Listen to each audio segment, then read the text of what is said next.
Ngayon naman ay maglalagay tayo nito. RJ44 ata o 45 tawag dito. Kasi yung mga linya natin ay matagal natin hindi naayos. Kaya ito. Yan, yung mga yan. Punta sa wifi ko. Wifi. Medyo inaamag na siya kaya magpapalit tayo. Ang kailangan nyo lang naman pag magpapalit kayo ng wire ay ito. Ito. Ito yung pang lock dito para doon sa wire. Kaya lang naman ito gagawin kasi nga inaamag na siya. Ayun o. Naka-plastic kasi pag umuulan. Ano? Gagawin na natin ngayon.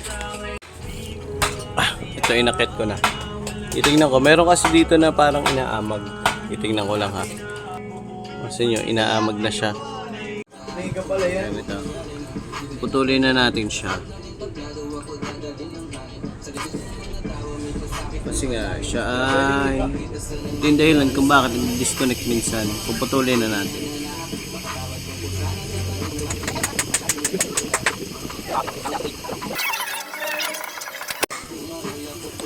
Gumawa ako ng gunting kasi hindi siya napuputol agad.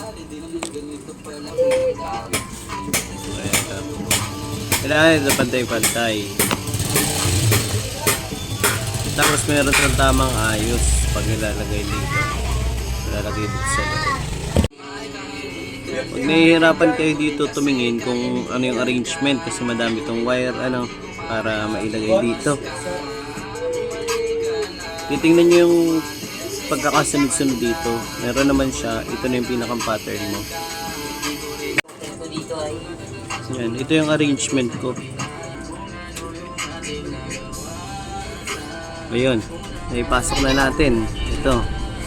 Gagawin natin ngayon. Yan, ito. Ito, katapat ito ng ngip. Yan, ito. Itong parang nakikita nyo parang may ngipin-ngipin. Katapat yan ito ng mismong ngipin. So, papasok nyo. Pag nakapasok na, ilipit nyo ngayon. Yan. Babaon yung mismong mga ngipin.